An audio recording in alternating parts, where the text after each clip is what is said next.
Just with జాటివి కార్యక్రమానికి స్వాగతం సుస్వాగతం. ఇప్పుడు మన ముందున్న గెస్ట్ గురించి చెప్పే ముందు ఇప్పుడు భారతదేశంలో కాదు వరల్డ్ వైడ్ లో కూడా చాలా క్రిటికల్ గా ఫేస్ చేసే ప్రాబ్లం ఏదైనా ఉంది అంటే సైబర్ క్రైమ్. సో ఇలాంటి సైబర్ క్రైమ్ లో చిన్న పిల్లల నుంచి పెద్దవాళ్ళ వరకు సైబర్ క్రైమ్ లో అయితే అందరూ ఫేస్ చేస్తున్నారు. మోసగాళ్ళ వలలో పడుతున్నారు, అకౌంట్లు ఖాళీ చేసుకుంటున్నారు. అలాంటి సైబర్ క్రైమ్ వలలో పడకుండా ఎలాంటి జాగ్రత్తలు తీసుకోవాలి అనేది చెప్పడానికి మన ముందున్నారు నవతేజ గారు. మరి సైబర్ క్రైమ్ మోసగాళ్ళ చేతిలో వలలో చిక్కకుండా ఎలాంటి జాగ్రత్తలు తీసుకోవాలి, తీసుకున్న దాని వల్ల కలిగే ప్రయోజనాలు ఏంటో ఆ సార్ మాటల్లోనే అడిగి తెలుసుకుందాం. హాయ్ సార్, నమస్తే. నమస్తే అండి. ఎలా ఉన్నారు సార్? బాగానే ఉన్నాం సార్. ఫస్ట్ అంటే అందరూ ఫేస్ చేసే ప్రాబ్లం సైబర్ క్రైమ్ సార్. చాలా వరకు చాలా మంది ఈ సైబర్ క్రైమ్ వాళ్ళలో పడుతున్నారు. అసలు ఈ సైబర్ క్రైమ్ అంటే ఏంటి, దీంట్లో ఉన్న పరిస్థితులు, దీంట్లో వచ్చే చట్టాలు ఏమేమి ఉన్నాయి సార్? ఫస్ట్ సైబర్ క్రైమ్ అంటే ఏంటి అన్న డెఫినేషన్కి వస్తే మనం తెలుసుకోవాల్సింది ఏంటంటే, అసలు సైబర్ క్రైమ్లో క్రైమ్ ఎప్పటి నుంచో ఉంది. మనకి క్రైమ్ అన్నది రకరకాలుగా ఉంటుంది, ఎప్పటి నుంచో ఉంది. ఈ క్రైమ్ ఎప్పుడైతే డిజిటల్గా జరుగుద్దో దాన్ని మనం సైబర్ క్రైమ్ అంటారు. అంటే డిజిటల్గా అంటే ఐదర్ మీ ఫోన్లో కానీ లేదా మీ ల్యాప్టాప్ ద్వారా కానీ ప్రధానంగా జరిగే వాటిని మనం సైబర్ క్రైమ్ కింద తీసుకోవచ్చు. వీటికి చట్టాలు ఐటీ సెక్షన్స్ ఉన్నాయి, చాలానే సెక్షన్స్ ఉన్నాయి. కాబట్టి మనం తెలుసుకోవాల్సింది ఏంటంటే, మెయిన్గా క్రైమ్ జరిగినప్పుడు రిపోర్టింగ్ చేయడం అన్నది తెలుసుకోవాలి. ఎలా చేయాలి, ఎలా జరిగింది మనకి అన్నది మనం తెలుసుకోవాలి ఫస్ట్. అది తెలుసుకున్న తర్వాత ఇమీడియట్గా మనం యాక్ట్ అవ్వడం, ఇది సైబర్ క్రైమ్లో first part. So any other question మీకు ఇంకా? అంటే ఇప్పుడు ఈ సైబర్ క్రైమ్ వలలో పడకుండా ఉండాలంటే ప్రజలు మెయిన్ ఎలాంటి జాగ్రత్తలు తీసుకోవాలి? సైబర్ క్రైమ్ వలలో పడకుండా ఉండాలి అంటే ఫస్ట్ మనకి గిఫ్ట్ అని నేను ఒక 5 చెప్తాను. ఈ గిఫ్ట్ మనం ఫస్ట్ అవాయిడ్ చేయాలి. గిఫ్ట్లో జీ అంటే గ్రీడ్. ప్రతి మనిషికి ఒక గ్రీడ్ ఉంటుంది. ఈ గ్రీడ్ని అవాయిడ్ చేసుకోవాలి.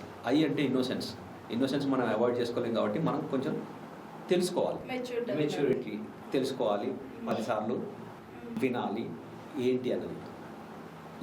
ఎఫ్ అంటే ఫియర్. ప్రతి ఒక్కరికి భయం ఉంటుంది. ఈ భయాన్ని మనం ఎందుకు భయపడాలి, దేని విషయం మీద యాక్చువల్గా భయపడాలనేది మనం తెలుసుకోవాలి. ఎఫ్. టీ అంటే ట్రస్ట్ అన్నది కూడా మనకు చాలా రోల్ ప్లే చేస్తుంది. ఎలా అంటే ఇప్పుడు వాట్సాప్ ఉంది, మనం గుడ్డిగా వాట్సాప్ని నమ్ముతాం, అదొక ట్రస్ట్. జీమెయిల్ ఉంది, మనం గుడ్డిగా జీమెయిల్ని నమ్ముతాం. జీమెయిల్ నమ్మి మనం అక్కడ ఆగం. జీమెయిల్కి మనం అన్ని డీటెయిల్స్ ఇచ్చేస్తాం.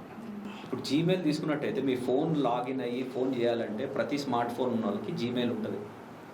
జీమెయిల్ ఉంటే ఆ జీమెయిల్ని మీరు వాట్సాప్కి లింక్ చేస్తారు, ఆ జీమెయిల్ని మీరు బ్యాంక్కి లింక్ చేస్తారు, ఆ జీమెయిల్ పాస్వర్డ్ ఉంటుంది. మీరు ఒక్కసారి ఫోన్ ఇచ్చేసినట్టయితే ఎవరికన్నా ఒక 5 నిమిషాలకి, ఒక హ్యాకర్ నాకే ఇచ్చినట్టయితే 5 నిమిషాల్లో మీరు మొత్తం మీ ఉన్న ఆస్తులను కోల్పోవచ్చు, ఉన్న బ్యాంక్ అకౌంట్లు ఖాళీ అయిపోతాయి, ఏదైనా జరుగుద్ది, లేదా మీరు అప్పుల ఊబిలో కూరుకుపోతారు.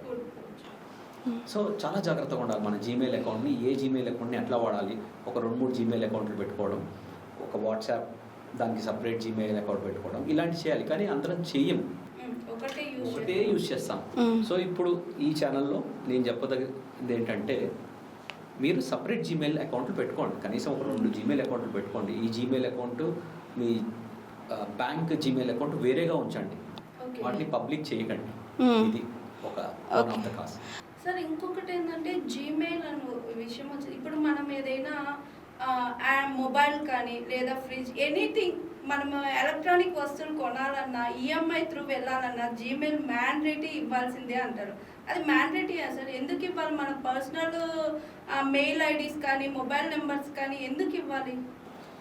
అసలు మ్యాండేటరీ అంటూ ఏది ఉండదు. కాకపోతే వాడు అక్కడ స్టార్ పెడతాడు. మీరు ఆ స్టెప్ పెట్టిన తర్వాత నెక్స్ట్ వెళ్తేనే మీరు నెక్స్ట్ వెళ్ళగలుగుతారు, లేకపోతే వెళ్ళలేరు. సో కొన్ని దగ్గరలో మీరు మ్యాండేటరీ ఉంటుంది. ఎలా అంటే, మీ ఇప్పుడు ఆధార్ ఉంది, ఆధార్ వాడు కాంటాక్ట్ చేయాలంటే మీకు ఫోన్ నెంబర్ కావాలి, లేదా జీమెయిల్ అకౌంట్ మీకు ఓటీపీలు పంపడానికి కావాలి. కాబట్టి అలాంటి వాటికి మీరు ఇవ్వచ్చు. ఈ మామూలుగా మీరు ఏదైనా ఫామ్ సైన్ అవుతారు, కొన్ని అప్లికేషన్స్ ఇన్స్టాల్ చేస్తారు, వాటికి అక్కర్లేదు. అప్పుడు మీరు ఏం చేయాలంటే, టెంపరీగా క్రియేట్ చేసుకున్న కొన్ని అకౌంట్స్ ఉంటాయి, మెయిల్ అకౌంట్స్. వాటి యూజర్ లైక్ టెంప్, మీరు గూగుల్లో టెంప్ మెయిల్స్ అని సెర్చ్ చేశారనుకోండి, మీకు కొన్ని దొరుకుతాయి. అవి ఏం చేస్తాయంటే అప్పటికప్పుడు మీకు టెంపరీ ఓటీపీ జనరేట్ చేసుకోవడానికి ఛాన్సెస్. అంటే ఇప్పుడు ఆ పర్టికులర్ అప్లికేషన్తో మనకు అవసరం లేదనుకోండి, మన జీమెయిల్ అకౌంట్ ఇవ్వాల్సిన అవసరం లేదు. లేదా మీరు ఒక ఎక్స్ట్రా జీమెయిల్ అకౌంట్ క్రియేట్ చేసుకోండి. జీమెయిల్ కూడా మీకు ఒకే ఫోన్ నెంబర్ మీద చాలా అకౌంట్లు ఇస్తారు. సో ఈ అకౌంట్ ఇట్లా సపరేట్ పెట్టుకోండి ఒకవేళ జీమెయిలే కావాలి అంటే. కానీ మ్యాక్సిమం జీమెయిల్ అకౌంట్ ఇవ్వకపోవడం బెస్ట్. ఏదైతే మీకు డబ్బులకి లింక్ అయి ఉందో, స్పెషల్ బ్యాంక్స్కి లింక్ అయి ఉందో అది. సార్ ఇప్పుడు ఈ ఫిషింగ్ అంటే ఏంటి? దీని ద్వారా మెయిల్స్ కానీ మొబైల్స్ కానీ ఈ సైబర్ క్రైమ్ వాళ్ళు ప్రజల్ని ఎలా బురిడి కొట్టిస్తున్నారు సార్? సో సైబర్ క్రైమ్ 2 క్వశ్చన్లు మీరు అడిగింది. ఒకటి ఫిషింగ్ అంటే ఏంటి, ఇంకోటి సైబర్ క్రైమ్ వాళ్ళు ఎలా బురిడి కొట్టిస్తారు. సైబర్ క్రైమ్ వాళ్ళు బురిడి కొట్టించడానికి మీకు నేను చెప్పింది గిఫ్ట్ చెప్పాను కదా, మెయిన్ అది. ఫియర్ కానీ, ట్రస్ట్ కానీ, మీకు లేకపోతే ఇన్నోసెన్స్ కానీ, లేకపోతే ట్రస్ట్ కానీ. సో ఇవి కాకుండా సైబర్ క్రైమ్ వాళ్ళు ఎలా బురిడి కొట్టిస్తున్నారు అనడానికి మనలో ఉన్న గ్రీడ్ని ఫస్ట్ వాడతారు వాళ్ళు. అవి పక్కన పెడితే మీ ఫస్ట్ క్వశ్చన్ ఏంటి? ఫిషింగ్లో ఏమవుతుందంటే వాళ్ళు మీకు సేమ్ జీమెయిల్ లాంటి మెయిల్ పంపిస్తారు. అంటే ఒక మెయిల్ లేదా ఒక మైక్రోసాఫ్ట్ నుంచి ఒక జాబ్ తీసుకుందాం మనం. మీకు మైక్రోసాఫ్ట్ నుంచి మెయిల్ వచ్చినట్టు ఒక ఫిషింగ్ మెయిల్ పెడతారు. మెయిల్ పెట్టినప్పుడు మీరు ఏం చేస్తారు, మామూలుగా మెయిల్ ఓపెన్ చేస్తారు. ఏంటి అని, సరే ఏదో మీకు ఒక బంపర్ ప్రైజ్ వచ్చింది అంటాడు. ఆబ్వియస్లీ బంపర్ ప్రైజ్ వచ్చింది అంటే ఏం చేస్తాం మనం, ఆ మెయిల్ ఓపెన్ చేస్తాం, లింక్ మీద క్లిక్ చేస్తాం. వాడికి కావాల్సింది మీరు ఆ లింక్ మీద క్లిక్ చేయడం, దాన్నే ఫిషింగ్ అంటాం. ఇది ఏం చేస్తుంది, ఆ లింక్ వేరే దగ్గరికి రౌట్ చేస్తుంది, అంటే వేరే దగ్గర తీసుకెళ్తుంది. మీకు ఒక ఎగ్జాంపుల్ చెప్పాలంటే, రీసెంట్గా లాస్ట్ ఇయర్ అనుకుంటా, లాస్ట్ ఇయర్ ఏం జరిగిందంటే ఇలాగే ఒక ఏపీకే ఫైల్ పంపించారు. ఏంటంటే ప్రధానమంత్రి రోజ్గార్ యోజన అని. సో మనకి ప్రధానమంత్రి ఏం చెప్తాడు, ఏదన్నా ఒక మన్ కీ బాత్లో ఏదో ఒకటి చెప్తాడు, లేకపోతే ఇంకోసారి ఏదో ఒక మాట చెప్తారు. ఏంటంటే ఇదిగో ఈ పర్టికులర్ స్కీమ్ నేను రిలీజ్ చేస్తున్నాను. ఈ స్కామర్స్ ఎప్పుడు వెయిట్ చేస్తుంటారు, ఏ పండుగ వస్తుందా, లేకపోతే ఎవరు ఏం మాట్లాడారా అన్నది. అది ఒక్కసారి మీరు చూశారనుకోండి, ప్రధానమంత్రి మాట్లాడాడు, ప్రైమ్ మినిస్టర్ రోజ్గార్ యోజనలో మీకు లోన్లు ఇస్తున్నాము అన్నాడు, అంతే. వీడు వెంటనే ఒక అప్లికేషన్ తయారు చేస్తాడు, ఇదిగోండి ఇదే అప్లికేషన్ అని పెడతాడు. నెక్స్ట్ డే మనం ఏం చేస్తాం, అందరూ మనం విన్నది అది ట్రస్ట్, మోదీ చెప్పారు, అప్లికేషన్ వచ్చింది మనకి, వెంటనే ఇన్స్టాల్ చేసుకుంటాం. ఇన్స్టాల్ అని కూడా తెలియదు మనకి, ఆ ఏపీకే ఫైల్ మీద ప్రెస్ చేస్తాం, ఇది ఫిషింగ్, క్లిక్ చేస్తాం, అది ఇన్స్టాల్ చేస్తుంది. అది ఏమి ఇన్స్టాల్ చేస్తుంది, మన డీటెయిల్స్ అడుగుతుంది, మీ పాన్ కార్డు, మీ ఆధార్. అవును, మనకి లోన్ ఇచ్చేటప్పుడు ఇవి అవసరం కదా అని మనం ఇచ్చేస్తాం. అది ఎవరి దగ్గరికి వెళ్తుంది, స్కామర్ దగ్గరికి వెళ్ళిపోతుంది, అంతే. అలా మన డబ్బులు కోల్పోవడం జరుగుతుంది. ఈ ఫిషింగ్లో ఈమెయిల్ లింక్స్ కూడా పెడతాడు, ఏదో ఒక లింక్ పెడతారు, కేవైసీ అప్డేట్ చేసుకోండి అంటాడు. మనం కేవైసీ అప్డేట్ కదా అని కేవైసీ అప్డేట్, బ్యాంక్ నుంచే మెయిల్ వస్తుంది మనకి, మీది అవుట్డేట్ అయిపోయింది కేవైసీ అంటే మనకు తెలుస్తుంది. అంటే కొన్ని నిజాలు యూజ్ చేసుకొని ఈ ఫేక్ వాడతాడు, కాబట్టి మనం అక్కడ దొరికేస్తాం. కొన్ని నిజాల్లో అబద్ధాలు కలిసిపోయి ఆ అబద్ధాలు మనం నమ్మేసి మనం దొరికిపోతుంటాం. అలా హ్యాకింగ్ చేస్తూ ఉంటారు. ఫిషింగ్ అంటే సార్, ఇప్పుడు చాలా వరకు బ్యాంకు నుంచి చాలా వరకు సైబర్ క్రైమ్ వాళ్ళు ప్రజలను బురిడి కొట్టిస్తున్నారు సార్. ఏంటంటే లోన్ వచ్చింది, మీరు చెప్పినట్టే ఏంటంటే ఇది రియల్గా నా ఫ్రెండ్కే జరిగింది పాపం. అది ఏమైందంటే బ్యాంకు నుంచి లోన్ వచ్చింది 3.5 lakh అని చెప్పింది. వాళ్ళు ఇచ్చిన మెయిల్ అన్ని క్లియర్ చేసింది, వాళ్ళు ఇచ్చిన డీటెయిల్స్ అన్ని క్లియర్ చేసేసింది. తర్వాత ఇది ఎట్లా జరిగింది సార్, ఆ డీటెయిల్స్ వరకే తీసుకుంది, బట్ తన ఫోనే హ్యాక్ అయింది. ఎట్లా జరుగుతుంది సార్, ఎట్లా హ్యాక్ చేయగలుగుతారు? ఫోన్ హ్యాక్ చేశారు, తన పర్సనల్ పిక్స్ని మార్ఫింగ్ చేసి పంపించారు, ఓకే, డబ్బులు డిమాండ్ చేశారు. పాపం తను 3.5 lakh అప్పు చేసి గోల్డ్ అమ్మేసి కట్టింది భయపడి. తర్వాత సైబర్ క్రైమ్ వాళ్ళకి కంప్లైంట్ చేసింది, ఇంతవరకు అది ఎలాంటి రిజల్ట్ రాలేదు. ఎట్లా సార్, ఎక్కడి నుంచి ఈ ప్రాసెస్ చేస్తారు? వాళ్ళని సైబర్ క్రైమ్ వాళ్ళు ఎందుకు గుర్తించలేకపోతున్నారు? చాలా పెద్ద క్వశ్చన్, కానీ దాన్ని bits and pieces. First of all target ఎట్లా చేస్తారు? టార్గెట్ ర్యాండమ్గా చేయరు, వీళ్ళకి ప్లాన్గా ఉంటుంది. మీ అకౌంట్లో డీటెయిల్స్ మీరు క్లిక్ చేసిన దాన్ని బట్టి మీరు ఎక్కడో ఒక దగ్గర డీటెయిల్స్ ఇస్తారు. నేను మొన్న ఎగ్జిబిషన్కి వెళ్ళాను, ఎగ్జిబిషన్లో బంపర్ ప్రైజ్ అని పెట్టాడు, ఒక డబ్బా పెట్టి. మనం మంచిగా నీట్గా మన phone number, address, bumper prize, greed, మన మెయిల్ ఐడి, ఫోన్ నెంబర్, అడిగి ఏమైనా డీటెయిల్స్ అడిగితే ఆ డీటెయిల్స్ అన్ని తీసి చిట్టీలో పెట్టి అక్కడ వేస్తున్నాం. అసలు వాడు ఎవడు బంపర్ ప్రైజ్ ఇవ్వడానికి? ఇవన్నీ మనకు అవసరం లేదు. మనకేం కావాలి, బంపర్ ప్రైజ్ కావాలి అంటే ఫస్ట్ మనకు ఉండేది గ్రీడ్. ఈ గ్రీడ్లో దొరికేస్తారు సగం మంది. వాడికి ఫ్రీ డేటా వస్తుంది. ఆ డేటా వచ్చినప్పుడు ఆ డేటాను పెట్టుకొని వాడి ఫోన్ నెంబర్ అది కాల్ చేస్తూ ఉంటారు. ఏమని చేస్తాడు ఫస్ట్ కాల్, మేడం మీకు ప్రైజ్ వచ్చింది అంటాడు. అంటే లోన్లో కూడా మీరు లోన్కి ఇది అనుసంధానించుకోండి. అట్లా అంటే లోన్లో కూడా మీరు ఎక్కడో ఒక దగ్గర అప్లికేషన్లు ఇస్తుంటారు. లోన్ కావాలంటే క్లిక్ చేయడం లింక్ మీద అవి ఆ డేటా వాడి దగ్గర ఉంటుంది. మీకు ఎప్పుడైతే లోన్ కావాలా మేడం మీరు అప్లై చేశారు కదా అంటే అవునంటున్నారు. ఇప్పుడు బంపర్ ప్రైజ్ విషయంలో కూడా అవును మీరు అప్లై చేశారు కదా మీకు బంపర్ ప్రైజ్ తగిలిందని కాల్ చేస్తాడు. మీరు ఏమంటారు, రే నేను అప్పుడు వేసిన ఎగ్జిబిషన్లో నాకు బంపర్ ప్రైజ్ తగిలిందని చాలా సంతోషం. వాడికి ఏం కావాలి, డేటా కావాలి. ఆ డేటాను పట్టుకొని రకరకాలుగా మీరు దీని మీద క్లిక్ చేయండి, ఇది అప్లై చేసుకోండి, లేదా మీరు ఇంత పే చేయండి మీకు ఈ ప్రైజ్ వస్తుంది అంటాడు. సో అట్లా చాలామంది ఆ మెయిన్ ఆ గ్రీడ్ ఏదైతే ఉందో ఆ గ్రీడ్కి చాలామంది దొరికిపోతారు. దొరికిపోయినప్పుడు ఫస్ట్ ఆ గ్రీడ్ వల్ల క్లిక్ చేసాం, అప్లికేషన్ యాక్సెస్ అయిపోయింది. మీరు మొబైల్లో 2-3 సైట్లు పంపిస్తాడు వాడు, దాని మీద క్లిక్ చేస్తారు. ఒకసారి ఆ లింక్ మీద క్లిక్ చేసినప్పుడు మీ ఫోన్ మొత్తం వాడికి యాక్సెసిబుల్ వెళ్ళిపోతుంది. రకరకాలు ఉంటాయి హ్యాకింగ్లో. ఒక పద్ధతిలో ఏంటంటే మీ ఫోన్ అంతా ఒకసారి యాక్సెస్ అయిపోయింది అనుకోండి, మీ జీమెయిల్లో మెయిల్స్ చూస్తాడు, ఎస్ఎంటీపీలు చదువుతాడు, మీ వాట్సాప్ చదువుతాడు. అప్పుడు మీ డేటా ఇప్పుడు మీ ఫోను మీ గురించి తెలుసుకోవాలంటే మీ ఫోన్ ఒక గంట సేపు పెట్టుకొని మొత్తం చదివితే మీకు తెలియని విషయాలు కూడా నాకు తెలుస్తాయి. ఓకే, మీ కంట్రోల్లోకి అన్నీ తెలుస్తాయి. నేను చెప్తున్నాను అనుకోండి, మీరు అరే ఎలా తెలుసు అనుకుంటారు కానీ నా జీమెయిల్లో డేటా అంతా ఉంది అని అనుకోరు మీరు. అలా జరుగుద్ది. ఇప్పుడు అక్కడికి అయిపోయిందా తర్వాత వాడు ఏం చేస్తాడు, మీ పాన్ కార్డ్ డీటెయిల్స్ కూడా దాంట్లో ఉంటాయి. మీరు ఎవరికొకరు పంపించి ఉంటారు, మీ ఆధార్ కార్డ్ డీటెయిల్స్ మీరు ఎవరికొకరు ఫార్వర్డ్ చేసి ఉంటారు. అసలు ఆధార్ కార్డ్ ఫార్వర్డ్ చేసేటప్పుడు మీరు మాస్క్డ్ ఆధార్ వాడాలి. కానీ 99% ఎవరు వాడరు. చాలా తక్కువ మంది మాస్క్డ్ ఆధార్ వాడతారు. ఎక్కడంటే అక్కడ మీరు ఒక రూమ్కి వెళ్ళారు, ఏ రూమ్కి వెళ్ళారు, లేకపోతే ఇంకో ఎక్కడికి వెళ్ళారు, లేకపోతే ఏదన్నా ఒక అప్లికేషన్లో ఆధార్ అడిగారు, మీరు మాస్క్డ్ ఆధార్ ఇవ్వండి. మాస్క్డ్ ఆధార్ అంటే మీకు ఆధార్లో 3 సెట్స్ 4 సెట్స్ డిజిట్స్ ఏవైతే ఉంటాయో లాస్ట్ 4 డిజిట్సే కనిపిస్తాయి. మిగతా 2 డిజిట్స్ ఏవైతే ఉంటాయో మిగతా 2 సెట్స్ అవి బ్లాక్ ఉంటాయి. XXX మీరు లేకపోతే వాటి మీద XXX కొట్టేసి ఇవ్వండి, వాడు యాక్సెప్ట్ చేయాలి. అది అట్లాంటి మాస్క్ ఇవ్వాలి. మనం మొత్తం ఆధార్ ఇచ్చేస్తాం. మొత్తం ఆధార్తో ఇంకా ఈజీ అయిపోద్ది వాడికి. సో ఎప్పుడైతే మీ డేటా ఉంటుందో ఆ డేటాను పట్టుకొని వాడు కొత్త లోన్స్ తీసుకోవచ్చు. ఇప్పుడు మీ ఫ్రెండ్ విషయంలో ఏం జరుగుతుంది అంటే ఇట్లా వాళ్ళకి యాక్సెస్ వెళ్ళిపోయినప్పుడు మన ఫొటోస్ గ్యాలరీ అంతా యాక్సెస్ చేస్తాడు. యాక్సెస్ చేసినప్పుడు ఫియర్ కూడా, గిఫ్ట్లో మనం అనుకున్నప్పుడు ఫియర్ ఉంది కదా, ఆ ఫియర్ని ప్లే చేసి మీరు ఇంత డబ్బులు ఇస్తారా లేదా బ్లాక్మెయిల్ చెప్తాడు. సో మనలో ఉన్న ఫియర్ ఉంటుంది, అరే నేను తప్పు చేశానా లేదన్న సెకండరీ. ఇప్పుడు మీరు నిజంగా ఆ ఫోటోలు మీవా కాదా అన్నది కూడా అవసరం లేదు. మీది ఫియర్ ఉన్నాయంటే మీది మార్ఫ్ చేసి ఫోటోలు పెడితే మీరు భయపడతారు. భయపడితే ఒకసారి ఫియర్ స్టార్ట్ అయిందంటే వాడు ఒక్కసారి డబ్బులతో ఆపడు, ఇంకోసారి అడుగుతాడు. కాబట్టి అది ప్లే చేస్తారు. మనం జాగ్రత్తగా ఉండాలి. ఒకసారి అడిగినప్పుడే.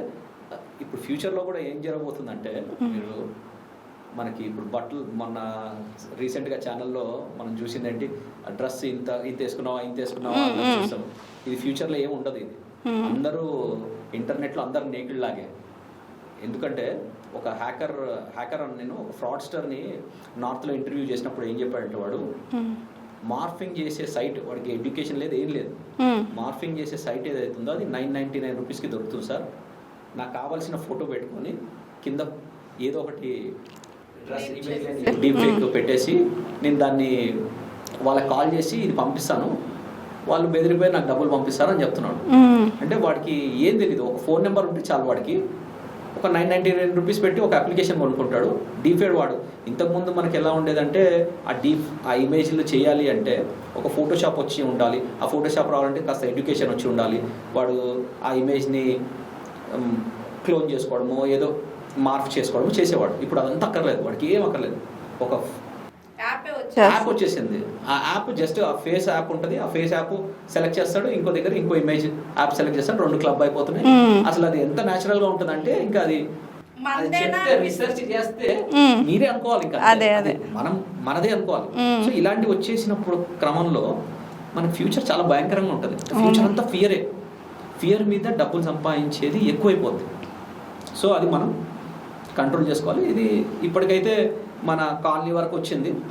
నేను ఎప్పుడు కోవిడ్తో ఎగ్జాంపుల్ చెప్తాను. కోవిడ్ ఫస్ట్ చైనాలో వచ్చింది, తర్వాత ఎక్కడో ఇండియాలో వచ్చింది, ఇండియాలో ఒక ప్రాంతంలో, తర్వాత మన స్టేట్కి వచ్చింది, తర్వాత కాలనీకి వచ్చింది, గల్లీకి వచ్చింది, ఇంట్లో వచ్చింది. అట్లా ఇప్పుడు ఈ డీప్ ఫేక్ అన్నది కూడా మనకి ఇంటర్నేషనల్ నుంచి ఇండియాలోకి వచ్చేసింది.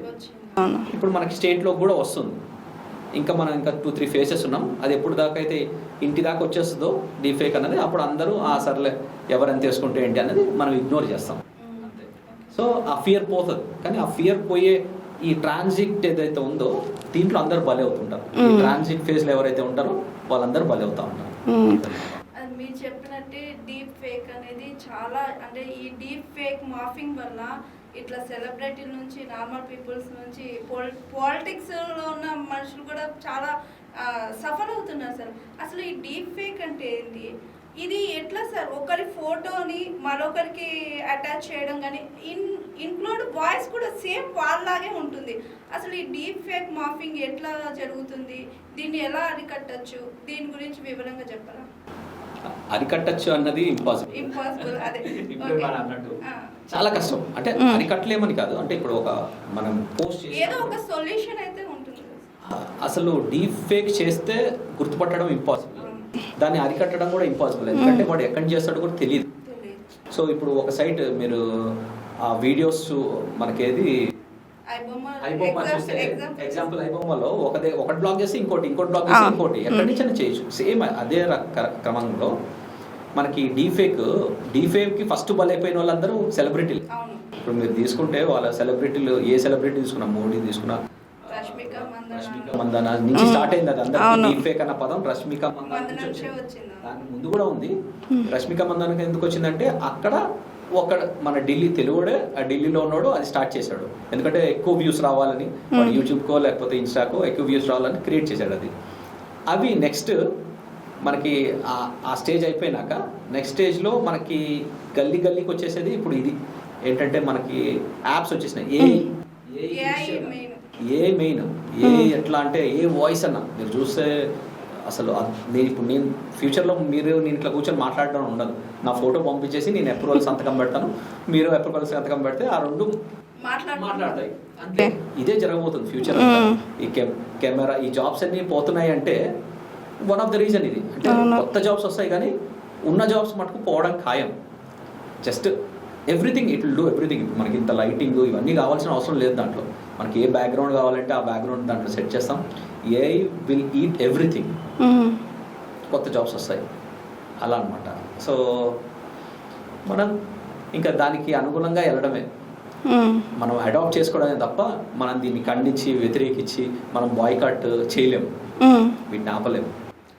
అసలు ఈ సైబర్ నేరగాళ్ళని అంటే ఆపడానికి మన ఇండియాలో ఎలాంటి చట్టాలు ఉన్నాయి sir?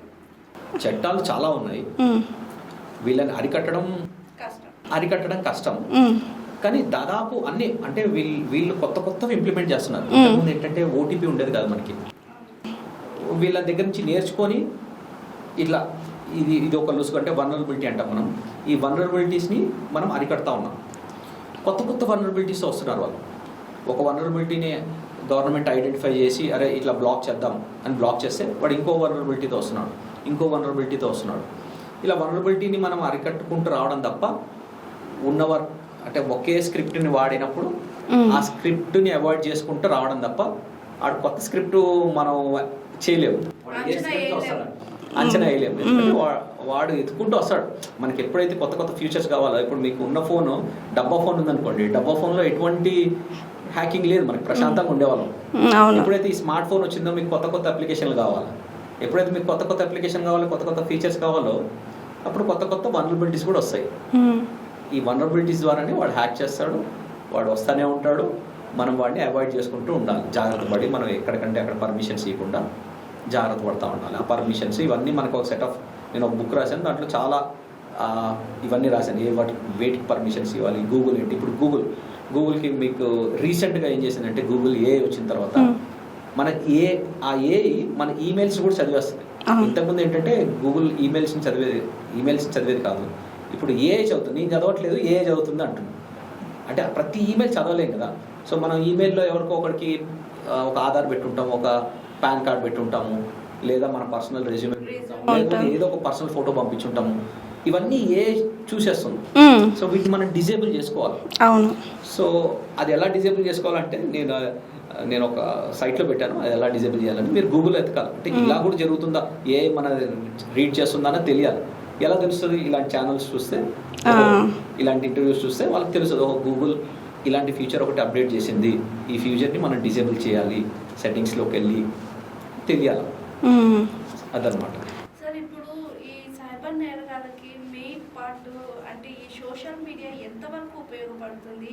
Social media cyber crime వాళ్ళకి అంటే సైబర్ నేరస్తులకి ఎక్కువ బెనిఫిట్స్ ఇస్తుందా, లేదా మనకు ఎక్కువ కష్టాలు తెచ్చి పెడుతుందా అని అనుకోవచ్చు సార్? ఆటం బాంబ్ కనుక్కున్నప్పుడు ఆటం బాంబ్ పర్పస్ ఏంటంటే మనకి చాలా గుడ్ పర్పస్ అది. కానీ ఇప్పుడు ఆ బాంబ్ని మనం దేనికి వాడుతున్నాం? నెగిటివిటీకి ఎక్కువ వాడుతున్నాం. అలాగే సోషల్ మీడియా అన్నది కనెక్టివిటీని డెవలప్ చేయడానికి క్రియేట్ అయింది. ఈ కనెక్టివిటీని పాజిటివ్గా ఉపయోగించుకుంటే అద్భుతమైన ఫ్యూచర్ ఉంటుంది మనకి. కానీ అది ఎంత ఉన్నా కూడా ఇక్కడ నెగిటివిటీకి ఎక్కువ వాడుతున్నాం మనం. ఇప్పుడు మీరు ఆ గీల్స్ ఏమన్నా చేసేవి పాజిటివ్ వాళ్ళు చేసేవి చేస్తున్నారు, కానీ నెగిటివ్ వాళ్ళు చేసేవే ఎక్కువ చూస్తున్నారు పబ్లిక్. ఆ పాజిటివ్వి మనం ఎప్పుడైతే, ఇప్పుడు కెమెరామెన్ ఉన్నాడు, కెమెరామెన్ను ఒక కెమెరా ఆ రూమ్ వరకు తీయడం వరకు తెలుస్తుంది, కానీ కెమెరామెన్ ఎన్నో నేర్చుకోవచ్చు ఇంటర్నెట్లో. అంటే వేరే వాళ్ళు ఎట్లా తీస్తున్నారు ఏంటి, ఒక ఎగ్జాంపుల్ అట్లా చెప్పాను. అలాగే ఇప్పుడు నేనున్నాను, ఇప్పుడు నాలాంటి ఇంటర్వ్యూలు ఎంతమంది చెప్తున్నారు అన్నది తెలుస్తుంది. అది కాకుండా నేను వేరే ఇంటర్నెట్లో ఉన్న చాలా జంక్ ఉంది, ఆ జంక్ చూస్తే ఏముంది, మన టైం వేస్ట్ తప్ప.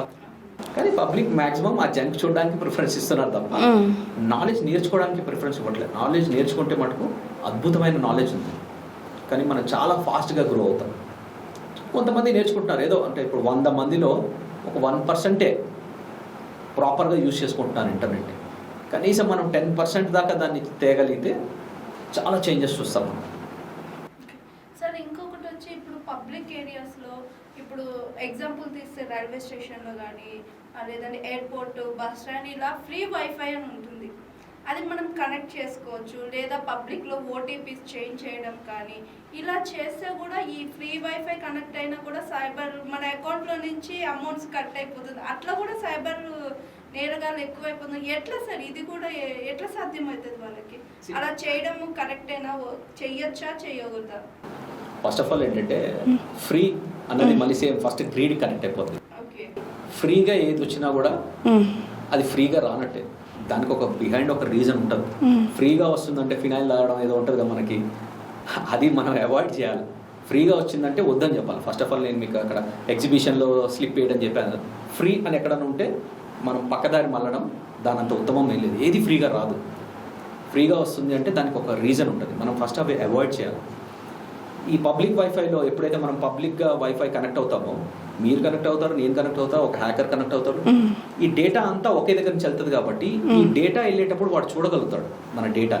హ్యాకర్ చూడగలుగుతాడు ఏ డేటా వెళ్తుంది ఏంటని. అప్పుడు టార్గెట్ ఈజీ అవుతుంది. అదే ఇంట్లో వైఫై అనుకోండి, ఇంట్లో వైఫై ఏముంటుంది, మీ ఇంట్లో మీ వైఫై వరకే ఉంటుంది కాబట్టి బయట వాళ్ళు యాక్సెస్ చేయరు కాబట్టి పాస్వర్డ్ గట్టిగా ఉంటే, అదే పాస్వర్డ్ సింపుల్గా 1 2 3 4 అని పెట్టారు అనుకోండి, అది పక్కన వాడు హ్యాక్ చేస్తాడు, అయిపోతుంది. మళ్ళీ మీ డేటా అంతా కనిపిస్తుంటుంది వాడు. మనం ఏమనుకుంటాం, నేను నెట్లో పర్సనల్ డేటాకి ఎలా లింక్ ఉంటుందంటే, మన అంటే ఇప్పుడు మీకు టెక్నాలజీ తెలియకపోతే అట్లా అనిపిస్తుంది. టెక్నాలజీ తెలిసిందనుకోండి, నెట్వర్కింగ్ ఎట్లా వెళ్తాయి ప్యాకెట్స్ అని మీకు ఇలా అనిపిస్తుంది. సింపుల్గా ఏంటంటే, మనం సిస్టమ్ మీద కూర్చొని ఆన్ చేసాము, దాంట్లో ఒక ఫోటో అప్లోడ్ చేసాము, లేకపోతే ఏదైనా టెక్స్ట్ చేసాము అంటే మనము అంటే డిజిటల్ ఫుట్ ప్రింట్ మనం ఒకటి క్రియేట్ చేసాము అంటే అది మీ వర్క్ కాదు, అందరికీ అని అనుకొని చేయాలి. సో మీరు ఇప్పుడు జీమెయిల్ ఓపెన్ చేశారు, జీమెయిల్ ఏమనుకుంటారు, మీదే జీమెయిల్ అనుకుంటారు, కానీ ఆ జీమెయిల్ క్రియేట్ చేసిన వాడికి మీ యాక్సెస్ ఉంటుంది కదా. ఇప్పుడు విండోస్లో మీరు పనిచేస్తున్నారు, లేదా ఆండ్రాయిడ్ ఫోన్లో పనిచేస్తున్నారు, ఆండ్రాయిడ్ క్రియేట్ చేసిన వాడికి మీ యాక్సెస్ ఉంటుంది కదా. వాడు అప్లికేషన్ ఇచ్చాడు, కానీ వాడు ఏమంటాడు, నేను చూడట్లేదు అంటాడు, అంతే. అది ఒక అండర్స్టాండింగ్, నేను చూడట్లేదు అని, కానీ వాడికి యాక్సెస్ ఉంటుంది. సో ఈ యాక్సెస్లు మనం రిస్ట్రిక్ట్ చేసుకుంటున్నాం అనుకుంటాం, కానీ ప్రతి డిజిటల్ ఫుట్ ప్రింట్ బయట మార్కెట్లో అవైలబుల్ ఉంటుంది. ఇప్పుడు మీరు ఉదాహరణకి మీకు హ్యాకర్ కాల్ చేశాడు అనుకోండి, ఓటీపీ అడుగుతాడు వాడు, మీ పాస్వర్డ్ అడగడు. అంటే అర్థం ఏంటి, వాడి దగ్గర ఆల్రెడీ మీ పాస్వర్డ్ ఉంది. మీరేమనుకుంటారు, నా దగ్గర వాడి పాస్వర్డ్ లేదనుకుంటారు, కానీ వాడు మిమ్మల్ని ఓటీపీ ఎప్పుడు అడుగుతాడు, మీరు ఫస్ట్ పాస్వర్డ్ ఎంటర్ చేసిన తర్వాత ఓటీపీ వస్తుంది. సో వాడు ఓటీపీ ఎందుకు అడుగుతున్నాడు 2 ఫ్యాక్టర్ అథెంటికేషన్లో? ఎందుకంటే ఆ ఫోన్ మీ దగ్గర ఉంటుంది కాబట్టి, ఫోన్కి వస్తుంది కాబట్టి వాడు అడుగుతున్నాడు. అదే ఆ ఓటీపీ పోయిందనుకోండి, మీ ఫోన్ మీ దగ్గర లేదనుకోండి, వాడికి ఈజీ హ్యాకింగ్. అంటే ప్రతి పాస్వర్డ్ వాడి దగ్గర ఉన్నాయి అని అర్థం. మీ ప్రతి పాస్వర్డ్ వాడి దగ్గర ఉంది. మరి ఆ పాస్వర్డ్లు ఎట్లా వెళ్ళినాయి అంటే మీరు వాడే అప్లికేషన్లు అవి స్క్రీన్ షాట్ చేసి అప్పుడు ఏం అండువాడు మీకు యాక్సెస్ ఇస్తాడు, మీరు అప్లికేషన్ ఇన్స్టాల్ చేసుకుంటారు, వాడుతుంటారు, కానీ వాడు ఏం చేస్తాడు మీ డేటా అంతా లాగేస్తాడు, లాగి పెట్టుకుంటాడు అంతే. వాడు ఆ బ్లాక్ మార్కెట్ డార్క్ నెట్ అని ఉంటుంది, దాంట్లో అమ్మేస్తాడు. అమ్మేసినప్పుడు ఆ డార్క్ నెట్లోంచి డేటా కొనుక్కొని మనం ఇలా చేస్తాం. మనకు చాలా సైట్లు ఉంటాయి, ఇప్పుడు మీకు ఫోన్ నెంబర్ ట్రాకింగ్ వాటికి కూడా డార్క్ నెట్లో లీక్ అయింది అని వస్తుంటాయి. మీరు ఎప్పుడన్నా న్యూస్ ఆర్టికల్స్ చూస్తే ఓ పెద్ద డేటా లీక్ అయింది అని. ఇప్పుడు లాస్ట్ టైం ఏదో ఒక ఇన్సూరెన్స్ కంపెనీ డేటా లీక్ అయిందని. ఇన్సూరెన్స్ కంపెనీ డేటా లీక్ అయితే నాకేంటి అనుకుంటున్నాం, మీకు అసలు సంబంధమే లేదనుకుంటారు. కానీ మనకు ఎలా సంబంధం ఉందంటే ఇప్పుడు మీరు ఒక లాస్ట్ ఇయర్ ఒక డేటా లీక్ అయింది, పెద్ద డేటా లీక్లో అంటే మనకేం సంబంధం ఉండదు. ఆ డేటా లీక్లో ఏముంటాయంటే మీ ఆధార్ ఉంటుంది, పాన్ ఉంటుంది. అంటే మీరు ఒక ఇన్సూరెన్స్ కంపెనీలో ఇన్సూరెన్స్ తీసుకున్నారు, ఆ ఇన్సూరెన్స్ కంపెనీలో ఇన్సూరెన్స్ తీసుకుంటే ఆ డేటా అంతా వాడి దగ్గర ఉంటుంది, వాడు సరిగ్గా కీపప్ చేయట్లేదు. అప్పుడు ఏమైపోద్ది అంటే ఆ డేటా అంతా వాడు అమ్మేస్తాడు. వీడు సరిగ్గా ఉండడు, హ్యాకర్ దాన్ని హ్యాక్ చేసి ఆ డేటాను అమ్మేస్తాడు. అమ్మేస్తే అది కొనుక్కుంటాడు అనుకుంటే ఈ డేటా అంతా ఉంటుంది. ఇప్పుడు కొన్ని టెలిగ్రామ్ బాట్స్ ఉన్నాయి. ఈ బాట్స్లో ఏంటంటే ఇప్పుడు మీరు నాకు ఫోన్ నెంబర్ ఇచ్చారనుకోండి, నా ఫోన్ నెంబర్ ఆ టెలిగ్రామ్ బాట్లో పెట్టారనుకోండి, మీ ఆధార్ వస్తుంది, నాకు మీ ఎక్కడ లొకేషన్ ఎక్కడ వస్తుంది, మీ అడ్రస్ వస్తుంది, ఈ డీటెయిల్స్ అన్నీ చాలు కదా. మీరు ఎవరో తెలియక్కర్లే, మీ ఫోన్ నెంబర్ ఉంటే చాలు నాకు. అలా లేదా మీ ఆధార్ ఎక్కడ దొరికితే మీ డీటెయిల్స్ అన్నీ వచ్చేస్తాయి. దాన్ని బేస్ చేసి ఇంకా ఈజీ అయిపోద్ది హ్యాకింగ్. ఇలా ఉంటాయి అన్నమాట. సార్ మీరు ఒక లాయర్గా కూడా కొన్ని చట్టాల గురించి కూడా ఈ సైబర్ గురించి ఏమేమి చట్టాలు వర్తిస్తాయి సార్? మీరు యాజ్ యూజ్ ఇలా ఏమంటారు ప్రొఫెషనల్ సైబర్ క్రైమ్ వాళ్ళకి క్లాసెస్ తీసుకుంటూ మీరు ఒక లాయర్గా కూడా ఉన్నారు. సో ఈ సైబర్ క్రైమ్కి చట్టాలు ఏమేమి వర్తిస్తాయి సార్? చట్టాలు చాలా ఉంటాయి, మన చట్టాలకి సపరేట్గా సెషన్ పెట్టుకోవచ్చు. కాకపోతే నేను ఒక చట్టం చెప్తాను, 67A. 67A అని మీరు గూగుల్ చేస్తే BNS 67A మీకు ఇది బాగుంటుంది. ఇది ఏం జరుగుద్దంటే మీరు ఒక జోక్ పంపించారు మీ ఫ్రెండ్కి, ఒక అడల్ట్ జోక్ పంపించారు. అబ్బాయిలే ఉండే అబ్బాయిలో అమ్మాయిలో అడల్ట్ జోక్ పంపించుకుంటారు, లేదా అడల్ట్ ఫోటో పంపించుకుంటారు, అడల్ట్ వీడియో పంపించుకుంటారు. ఈ ఒక్కటి పంపించినంత వరకు బాగానే ఉంటుంది, నవ్వుకుంటాం. జోక్ కూడా చెప్తున్నాను, ఒక అడల్ట్ వీడియోనే కాదు, అడల్ట్ ఫోటోనే కాదు, ఒక అడల్ట్ జోక్ పంపించారు. జోక్లో ఏముంటుంది అనుకుంటాం మనం. కానీ ఒకసారి ఇప్పుడు మీరు పంపించినా, నేను పంపించినా, లేకపోతే ఎవరన్నా నాకు పంపించారు, మనం బాగున్నంతసేపు బాగానే ఉంటుంది. ఎప్పుడైతే ఫ్రెండ్షిప్లో కొట్టుకున్నారో ఈ ఒక జోక్ని చూపించి 67A కింద ఫైల్ చేస్తే మీకు పనిష్మెంట్ ఉంటుంది, డబ్బులు కూడా పే చేయాలి. ఇంత ఘోరంగా ఉంటుంది. కాబట్టి మనం ఒక అడల్ట్ జోక్ని ఫార్వర్డ్ చేయడం కానీ, లేకపోతే ఫార్వర్డ్ చేస్తే అది క్రియేషన్ కిందకు వస్తుంది అనమాట. అంటే ఫార్వర్డ్ అయింది కాబట్టి మనం ఫార్వర్డ్ చేసాం కాబట్టి మనం క్రియేట్ చేసి పంపించినట్టే అది. సో ఇది 67A కిందకు వస్తే మీకు 5 years పనిష్మెంట్ కూడా ఉంటుంది. సెకండ్ టైం మళ్ళీ జరిగింది అనుకోండి, పెద్ద పనిష్మెంట్ ఉంటుంది. అట్లా 3 years 5 years వేసుకుంటూ వెళ్తారనమాట. సో ఈ 67A మీరు బాగా గుర్తుపెట్టుకోవాలి. ఎట్లాంటి జోక్స్ మీరు ఫార్వర్డ్ చేయొద్దు, ఎలాంటి అడల్ట్ వీడియోని ఫార్వర్డ్ చేయొచ్చు. ఒకవేళ బై మిస్టేక్ ఎవరైనా ఫ్రెండ్ పంపిస్తే అది డిలీట్ చేసుకోండి. మ్యాక్సిమం మీ ఇన్బాక్స్ని క్లీన్గా పెట్టుకోండి, అంతే. ఇది చెప్పాలి సార్. ఇప్పుడు ఈ సైబర్ క్రైమ్లో పెద్దవాళ్ళే అనుకోవచ్చు, కానీ చిన్నపిల్లలను కూడా మాఫింగ్ చేయడం, వాళ్ళతో పైచాచిక ఆనందం పొందుతూ కాల్స్ చేసి ఇబ్బంది పెట్టడం ఇట్లా జరుగుతుంది సార్. చిన్నపిల్లలను కూడా టార్గెట్ చేయడమే. చిన్నపిల్లలది అయితే చాలా పెద్ద క్రైమ్ యాక్చువల్లీ. మామూలుగా పెద్దవాళ్ళకన్నా మైనర్ దానికైతే చాలా పెద్ద క్రైమ్. యూఎస్లో కానీ ఇండియాలో కానీ చాలా పెద్ద క్రైమ్.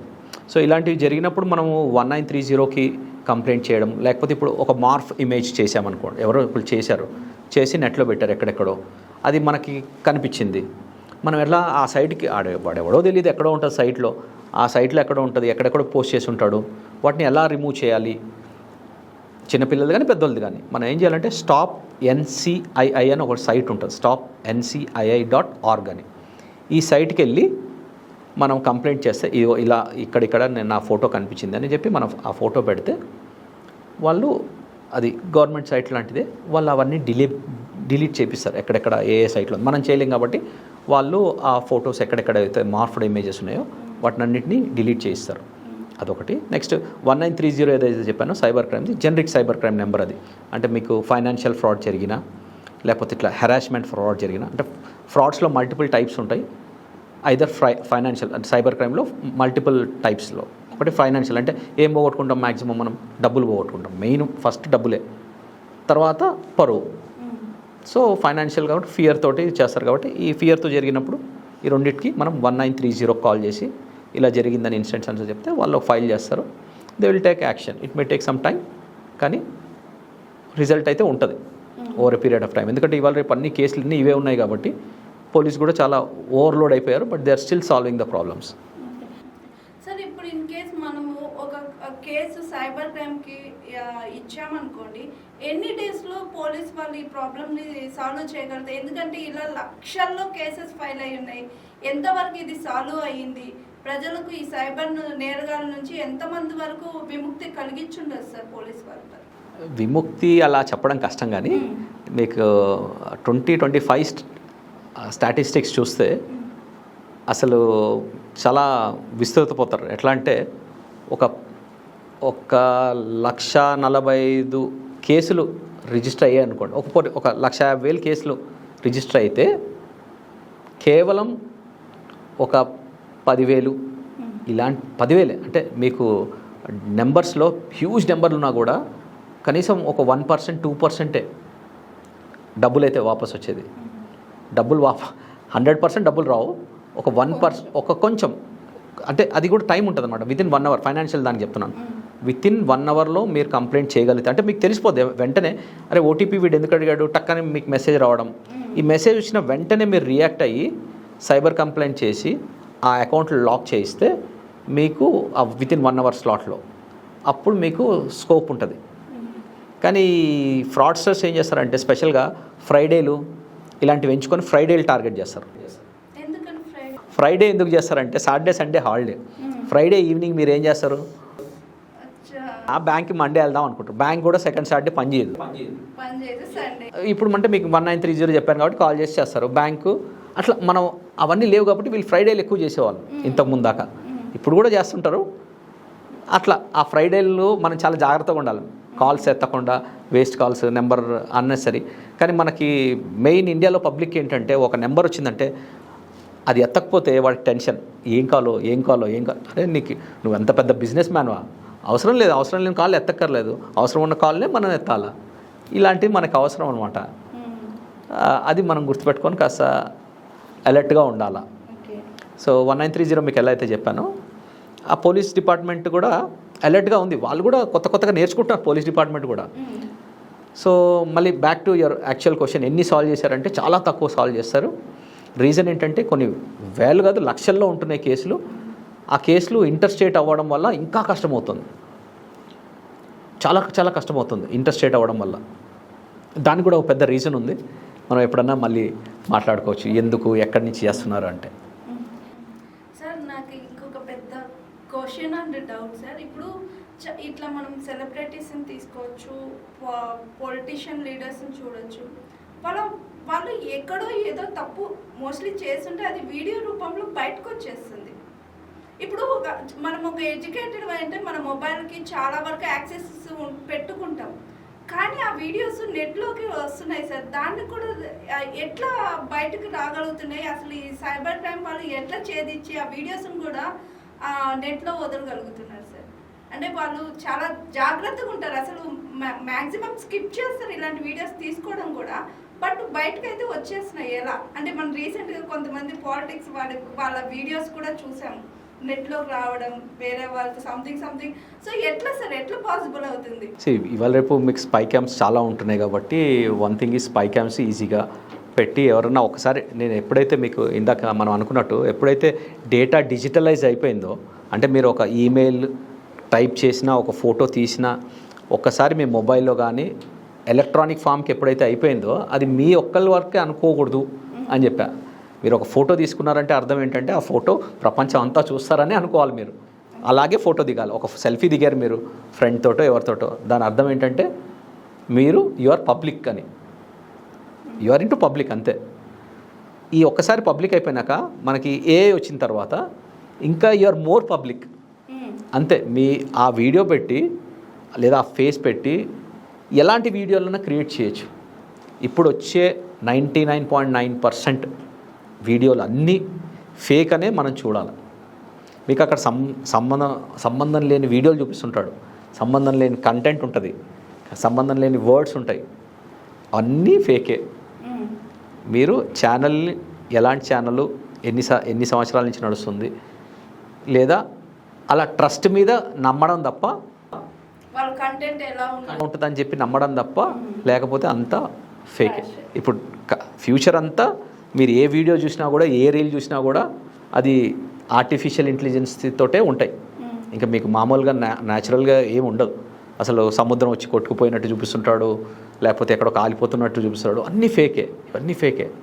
సో మీరు ఆ వీడియోస్ని 99% నమ్మకండి అనే చెప్తాను నేను.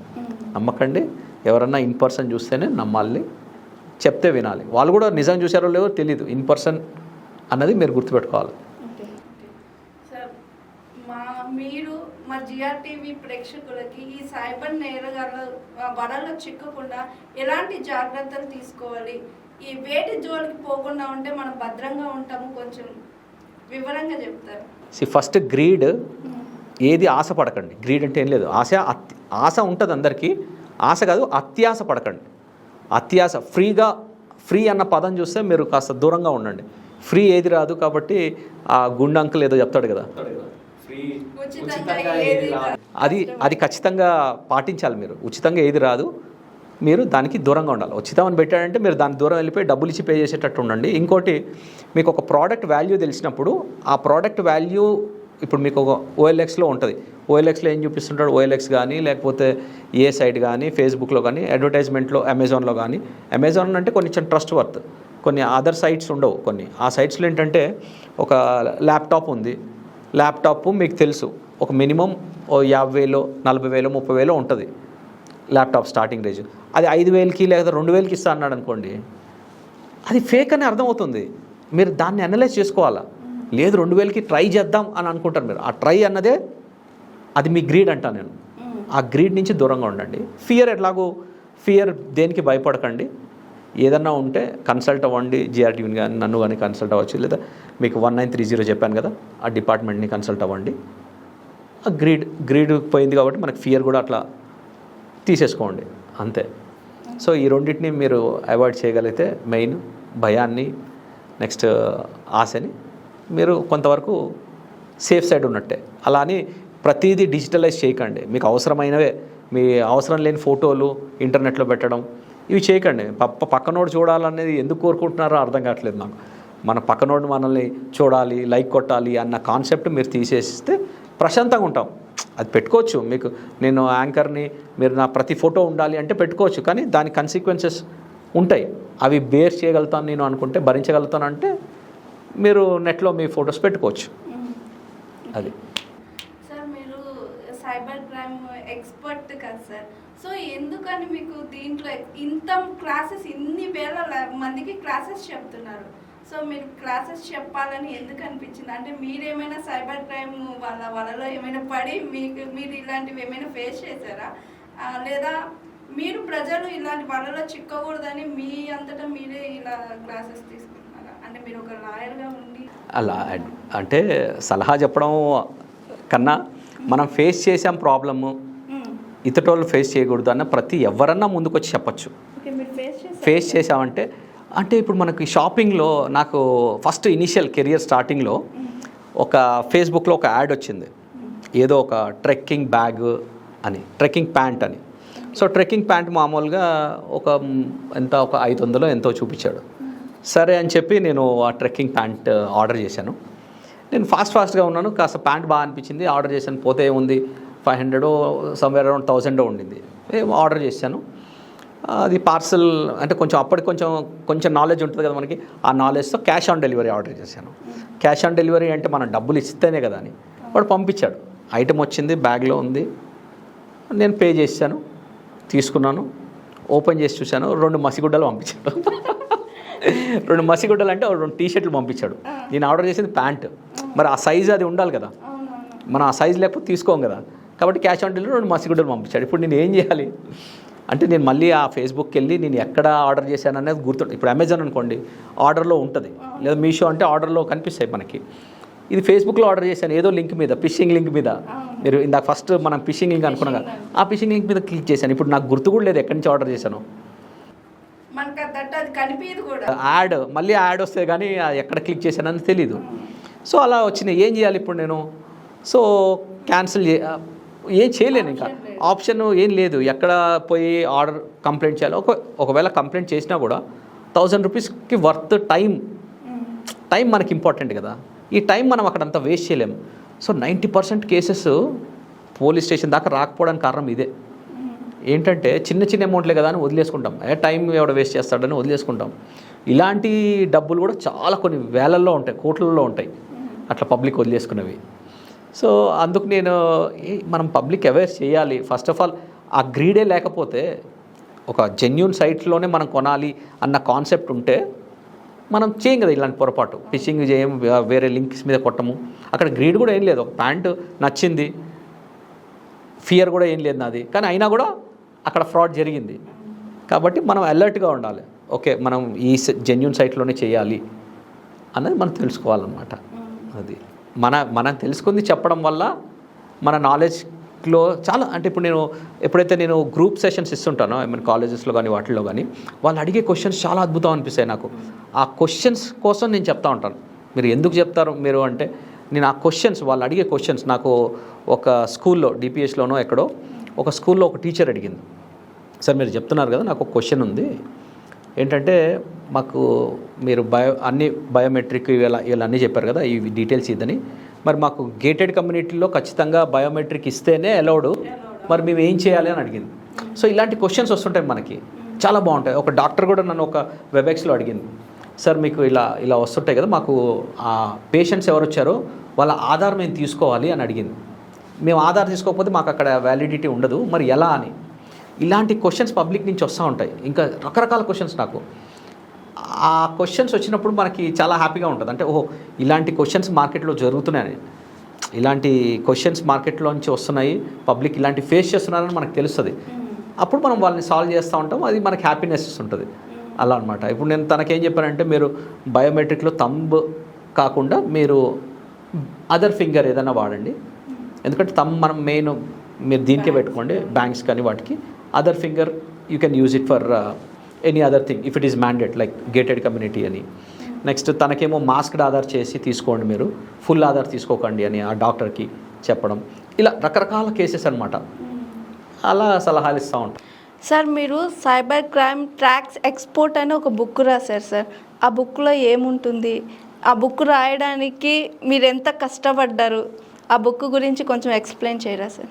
ఇది సైబర్ క్రైమ్స్ ట్రిక్స్ ఎక్స్పోజ్డ్. ఇది ట్రిక్స్ ఎక్స్పోజ్డ్ అంటే దీంట్లో దాదాపు నేను ఒక 150 స్టోరీస్ రాశాను, రియల్ టైమ్ స్టోరీస్. దాదాపు నాకు ఒక 6 months పట్టింది బుక్ రాయడానికి. అంటే రెగ్యులర్గా అన్నీ చెప్తా ఉన్నాను, అన్నీ కవర్ చేయలేం కదా. ఒక 45 minutes నాది ఇంజనీరింగ్ స్టూడెంట్స్ కానీ 10th స్టూడెంట్స్ నుంచి ఇంజనీరింగ్ స్టూడెంట్స్ వరకు, నెక్స్ట్ టీచర్స్ కూడా చెప్తా ఉంటాను అనమాట. సో అట్లాంటి దగ్గర చాలా క్వశ్చన్స్ అడుగుతూ ఉంటారు, కొన్ని రిపిటేటివ్ క్వశ్చన్స్ ఉంటాయి. సో ఈ రిపిటేటివ్ క్వశ్చన్స్ని వానికి అడ్రస్ చేయడానికి మనకు టైం సరిపోదు, కాబట్టి ఈ బుక్ రాశాను. ఈ బుక్లో ఏంటంటే దాదాపు మీకు నేను చెప్పినట్టు ఒక 150 రియల్ టైమ్ స్టోరీస్ ఉంటాయి. అంటే ఎలా ఫూల్ అయ్యారు, వాళ్ళని ఎలా సైబర్ క్రిమినల్స్ మోసం చేశారు అన్నది ఉంటుంది. సో ఇది ఒక్కసారి చదివారంటే మీరు ప్రతిదీ హేతుబద్ధంగా ఆలోచిస్తారు. మనం ఒక స్టెప్ వేసే ముందు ఏం జరుగుతుంది అన్నది తెలుస్తుంది అనమాట ఈ బుక్ చదివితే. అంటే ఈ బుక్ అవైలబుల్ ఉందా సార్? ఒకవేళ ఈ బుక్ పర్చేస్ చేయాలన్నా, లేదంటే ఈ బుక్ మేము తీసుకోవాలి అంటే ఎక్కడ అవైలబుల్ ఉంది ఏంటి అనేది కూడా చెప్పారా? ఈ బుక్ కరెంట్ అవైలబుల్ లేదు, త్వరలోనే వస్తుంది. ఇంకా అది పోస్ట్పోన్ అవుతూ ఉంది. త్వరలోనే లాంచ్ అవ్వలేదు, ఇంకా లాంచ్ అవ్వలేదు, లాంచ్ అవుద్ది. లాంచ్ అయితే బుక్ ఎలా తీసుకోవాలి అది కూడా చెప్పేసాను. అంటే మీ డీటెయిల్స్ కూడా అమెజాన్లో దొరుకుతుంది, లేకపోతే కాంటాక్ట్ డీటెయిల్స్ మామూలుగా మీ ఛానల్ని కాంటాక్ట్ చేసినా కూడా మీరు నన్ను అప్రోచ్ అయితే ఆ బుక్స్ దొరుకుతాయి. అది. సో చూసారు కదండి, cyber crime tricks export book అతి త్వరలో లాంచ్ అవుతుంది. సో మీకు ఆ బుక్ కావాలి అంటే మా జిఆర్టీవీ తరపునైనా మీరు పొందొచ్చు. అది ఎలాగంటే మీరు మాకు కాల్ చేయొచ్చు, మాకు కాల్ చేస్తే మేము సార్ అడ్రస్ ఇస్తాము. అలాగే ఈ బుక్ అమెజాన్లో కూడా ఉంటుంది.